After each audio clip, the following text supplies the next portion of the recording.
Hello and welcome to Movie Mash. And today we're going to do a talk about 28 years later. I'm going to say 28 days and all that. But anyway, 20 years later. And today this is going to be a spoiler chat, really, or my thoughts. A lot of people do reviews all the time, and it is kind of a review, but I'm just going to throw out all my thoughts in whatever order I want. And let's see if you agree with me or not. Now, as usual, hit that like and subscribe button or punch it. Make sure you like and subscribe and all that good stuff. So anyway, let's get on with the video. Okay, so I'm going to give a quick synopsis because if you're watching a spoiler video, I'm assuming you know. And if you don't, then you're going to find out what's going on. And you know what? Sometimes I watch spoiler videos anyway for films. I don't know. Sometimes I do. So if you're watching, I'm just going to give you a quick synopsis. 28 years later, obviously after 28 days, the world's a bit different now. There's a community, and they're doing pretty well. They've blocked themselves off from, you could say, the country where it's hard to get to, and they have a good setup and all that. And there's this young lad and his dad, and they go out. But the bottom line is the mom has a brain, or something's wrong with the mom. She's not well, and the young boy finds out that there's a doctor who could be a bit crazy out in the mainland where all the infected are. And he wants to bring his mum there, and he sneaks out and has to go on this journey on his own with his not very well mum or ill mother. That's pretty much it. Now, I'm going to say this off the top. These are all the good points of the film, right? And there is some real good points in it. So, first of all, I have to say that the acting was good all round. Like, all round. It's better than good, the acting, you could say, because I'll tell you why.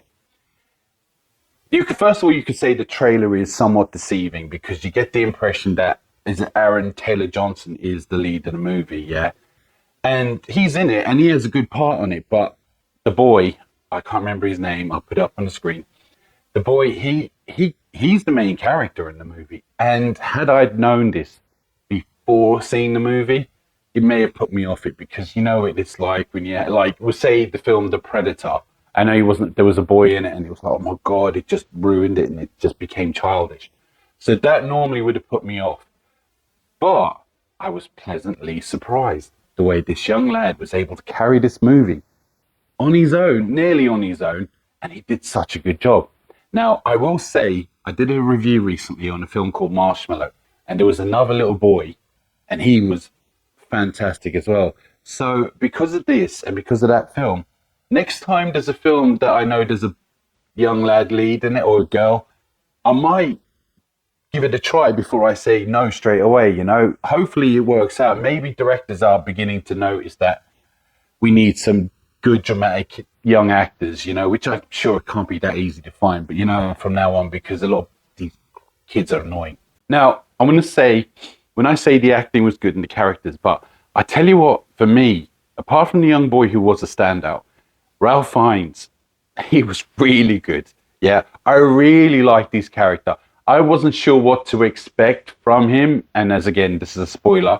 I thought he was going to be like some evil main villain on this or something like that. I really did think that, but it turns out it wasn't, and it was actually really nice. And I was like, oh bloody hell! Like, what's everyone's problem? But yeah, I thought his character was really good. Now I heard there's another one coming out called the Bone Statue or something like that, Bone Temple.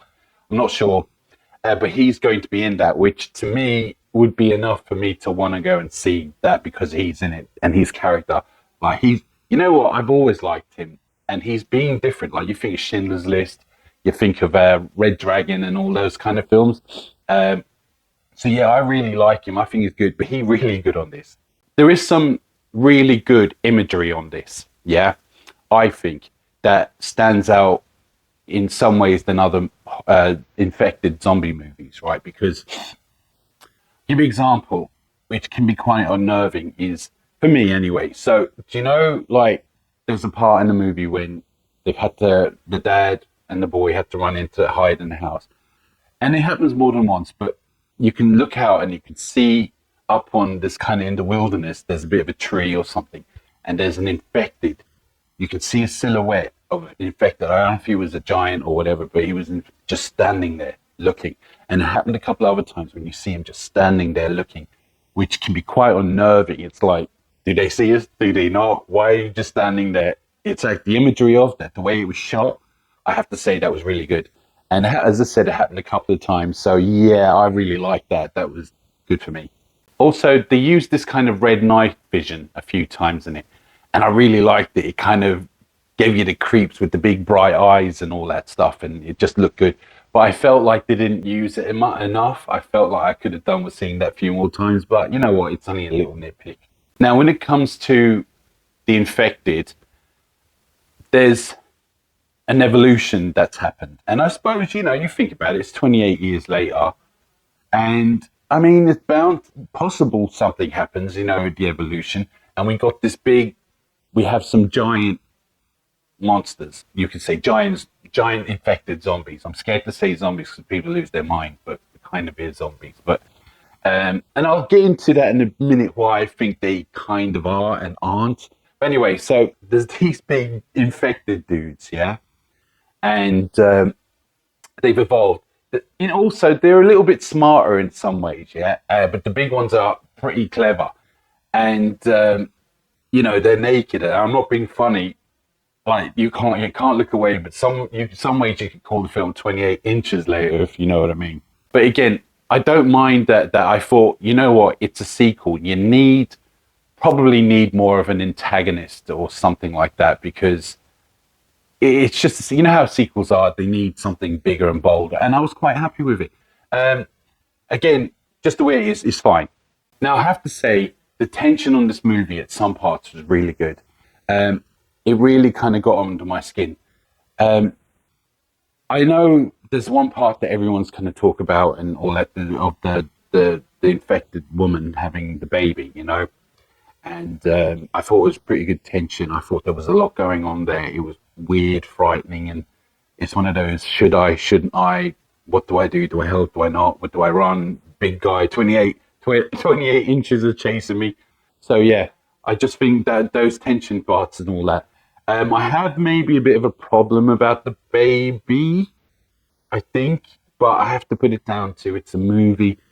Those little things, maybe, like we really shouldn't read into everything, but yeah, there's a problem with that. But apart from that, the tension, I thought on parts were good. Now, let's get into what didn't work, and I have a lot to say. As I said, now, there is a community in this movie, and it shows there's a few things going on there, which is great. And it shows some certain characters and all that, and obviously the mum and the dad. But I felt like you're showing a lot of things, giving us some kind of possible story, but you're not giving us enough. Now, I will put it down to, because I heard there's another 2 coming, so that's fine. Maybe they'll jump into that a bit more. Now, Aaron Taylor Johnson seemed to be a good dad, and then there was a few, you see him going off with another woman. It's a spoiler. You see him going off with another woman. Not that I say that's all right to do, but I suppose in some ways it was his release, because mum was really ill. We don't know assuming she was ill for quite a while, and he's still looking after her. I'm not saying it's right, but I suppose I got it, What I didn't get is that there was a part in the movie where he got angry and he slapped the young boy, Right or wrong, he slapped her. Well, wrong, yeah, because it's quite hard. And then not long later, you see the boy was acting like a bit upset, and obviously, but it felt like this sort of thing had happened before. And you see Aaron Taylor Johnson grabbing the knife and squeezing it like he has a temper problem. And I'm like, okay, where is this going? Like, has he done this before? Because the way the boy was acting, oh, we want you to go away and all that. And look, that's fine if you wanted him to go away after that, but it just felt like something else had happened previous. And I was interested in knowing, all right, where's this going? What's that about? Like, where will he have a story arc where he saves everyone and, redeem himself somehow or something like that? But no, it didn't go anywhere else. So I felt like that was pointless. It felt like there was no point to that. Now, second of all, yeah, so I'll just go back to that quickly. So yeah, when he slaps, you think like there's going to be more of, when the boy leaves and you think he's going to go after him. He doesn't. That's his wife and son, and he's very young. And his son kind of proved to be okay outside, but not quite. He's still young. Aaron Taylor Johnson there was no time did it show, right, I'm going after him. And if there is, I missed it. And you wouldn't have stopped me, to be honest with you. There's nothing that would have stopped me. But he didn't. So I'm thinking, there's no real story arc to what happened with the slap and what was going on there. So I'm like, why? You're showing all these ideas. You're throwing all these little plot lines in, but you're not giving us enough. Now, again, they may show more in the sequel, which is fine, but really, a lot of films need to have, I know they leave stuff open, but it has to be more contained in one movie to give us more so we understand it's going to be in the sequel. For me, because a lot of people don't know it's a sequel. So it felt like this is like a TV show, like The Last of Us. And the production value on The Last of Us is about as good as this, So, and it has similar themes and all that kind of thing going on. So what I'm saying is that this felt like, so far, it should have been a TV series because there was a lot going on. There's more to flesh out. And they were throwing all these ideas in that you didn't finish talking about or didn't show us. Now, there's something else that made me annoyed. Yeah. And two things. Right. So comes across this Swedish soldier and, he helps and all that. And there is a couple of funny moments with him, I thought. But what happened was the Swedish soldier had a phone, an Android or a smartphone or an iPhone, whatever, yeah. And it was also showing the young lad, he's kind of like an Instagram girlfriend with all the big lips and the pouting and all that. And that was a funny moment. But I was like, hold on. This is 28 years.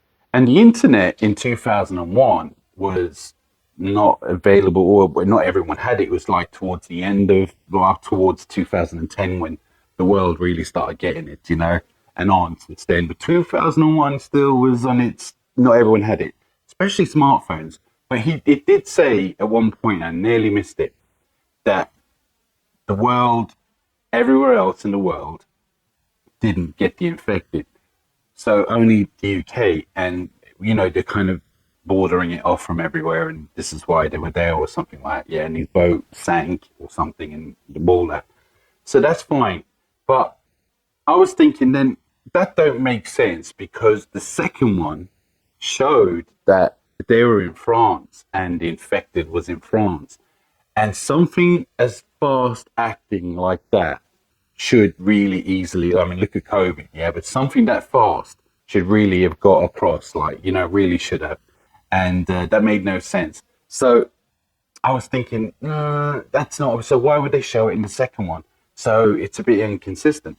Then, after the movie, I started looking into it a little bit. Turns out that they retconned the second one, which makes no sense to me because the second one I actually like. Fits in pretty well, it fits into the movie. So I don't see why. Now, I know you can say Danny Boyle didn't have anything to do with it, but he did. He did have something to do with the second one.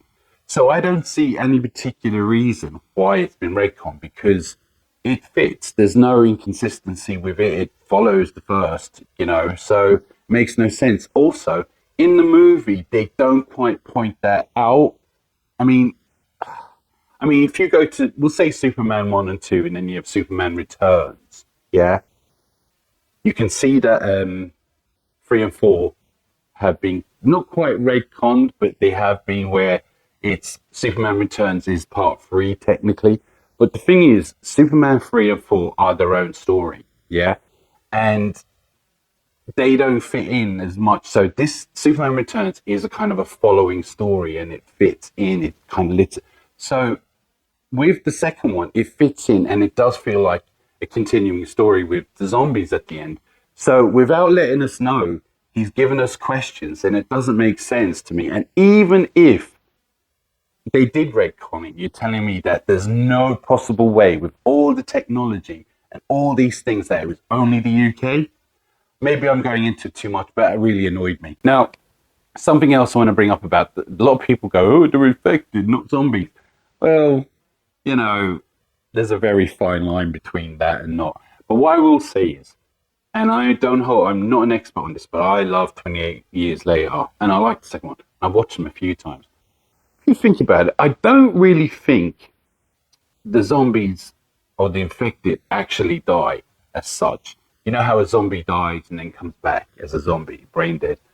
I don't think these infected die as such. They just get infected. You know, you don't. I mean, you see them convulsing on the floor when they get infected, but I don't think they actually die. You know, and so in that sense, there is a difference. So it's like having rabies or something. They've got this and now they're. And when you have it, I suppose you have this kind of extra strength, or you don't feel, and you are brain dead, and you're just full of rage because that's what the virus is called, rage, isn't it? But anyway, so what I'm saying to you about that is, in the end of the first one, it gave the point where they're starving out a little bit, they're kind of not having enough food, and well, it's 28 years later. What have they been eating? Now you see that some have been eating maggots and stuff like that, and they've kind of evolved differently, you know.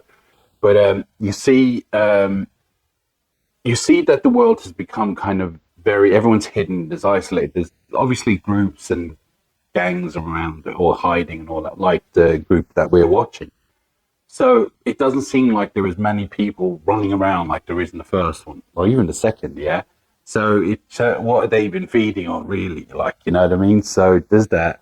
Again, this is why I feel like a TV show would have probably worked a bit better, because you could just bring up more about it. Because it feels like we're ignoring a lot of things at this point. You know, we're all right. Well, don't question it. Yeah. Don't question it. Don't question it. And to me, that's fine. Now, with the baby scene, right? Even though the tension was good and all that was good, and it was kind of a weird and sad, kind of a scary scene at the same time, because you see the woman holding out, and you know you could see there was that kind of person slightly in there, or that emotion, and it was kind of sad to see that. And then she had the baby. Again, I probably shouldn't read into this too much, especially this, right? But all I know is that she's pregnant. A pregnant woman technically needs to be eating pretty decently, like good nutrients and all these kind of things while the baby's inside the belly, right? You know, like, so I don't know how well the mom was eating prior, you know, like, I mean, if she was eating at all, and if she is, it's probably just meat, you know, and if she can find any, and that probably wouldn't have done the baby well. Also, the bloodstream and all that would have been going into the baby too, if you get what I mean. But look, I'm willing to overlook that because, all right, first of all, you could say, well, it might have only been recently she's been infected, which is fine. But the baby still, the blood would have been in the baby's system as well and all that. But I am willing to overlook just this part. You know, it's a lot to overlook all these things altogether. But I'm just gonna leave that out. But I wanted to say it and get it off my chest. Now, something I need to bring up, and I know a lot of people who've seen this film and know what I'm going to bring up next, right? What the fuck was going on with the end? Yeah, the last scene, or the ending. The fucking Power Rangers. Did you see the Power Rangers? That was a Power Ranger show. The way the camera was shot, looking up, and these people doing these somersaults, and they're on the ground doing like, I was waiting for one of them to say, Tiger, White Ranger, or some shit like that, yeah? And I was like, what am I watching here? This isn't the dramatic 28 days, years, weeks later. What the fuck? This is another movie. Like, all right, look, you might have a few kung fu people, and that's fine. People can do martial arts, right? But show it in a kind of realistic type way, if you get what I mean, yeah? Oh, this was just, what the hell? What the hell was Danny Boyle thinking? Now, all right, you can explain more in the second one. Not really, because it's still dumb, you know, even if they're like that in the next one. It's just, it was nearly comical, right? And it took me out of the movie, and I was like, what the hell is going on? Now, I know people who have watched this must know what I'm talking about. And if you liked it, more power to you. If you thought it was funny, more power to you. But it just was very inconsistent with the tone of the movie. and it was ridiculous. And I couldn't understand what the fuck was going on. Why would he do that? Why would Danny Boyle do it? Oh, as I said, he's come across another group who may be good at combat. Show it somewhat realistically, yeah, to a point. This was Power Rangers. And for anyone who ever seen Power Rangers from the 90s, yeah, you'll know what I'm talking about. This, you could have put the Power Rangers song, Go, Go, Power Rangers, in the background, and it would fit perfectly.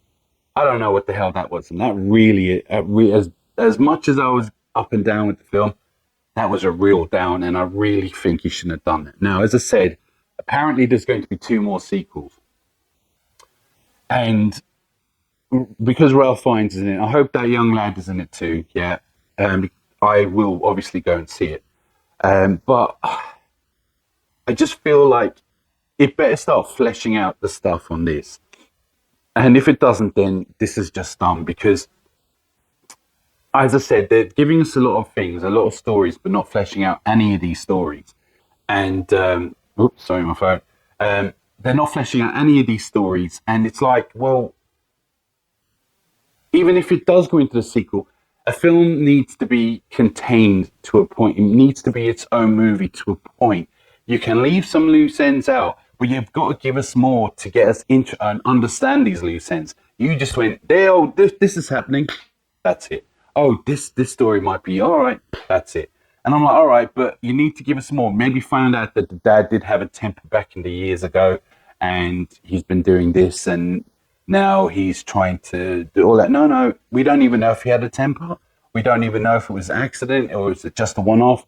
But it just gave us the impression that there was more, and it didn't go in there. Again, the community was there. All these things were, no, so I was just annoyed by like that. So bottom line is, 28 years later is an okay sequel. For me, it's a bit of a letdown. Yeah, there is, and the worst part about it is that there are so many good things in this movie that it kind of annoys me even more because of you had good things going for it, but you just went off sideways with it. So I don't understand why they did that. And for me, it's just, I'll give this a 7.5. And that's pretty high, to be honest with you. The reason why I give it higher than that is that the acting was really good and some of the imagery and the tension was pretty decent in it. But I think 7.5 is generous, to be honest with you, with all the inconsistencies with it. And I would nearly give 28 Days Later a 10 because its originality to a point and all the things that are going. I'd say I'd give the second one maybe 8 or 9 even because I thought for a sequel they really did a good job, which by the way is retcon. Now for anyone who didn't know that, go and check it out. The second one's retcon. Now I'm going to ask you this: have you seen it? What did you think? Do you agree with me or not? Did you know that the second one was supposed to be retcon, or do you know something I don't? Or do you think that's just stupid to have done that? And even if they have done it, let us know that you've done it, so we won't be as confused in this one. You know what I mean? But anyway, like and subscribe as usual. And if you like if you agree with me, just let me know in the comments, as I said. Anyway, but for now and until next time,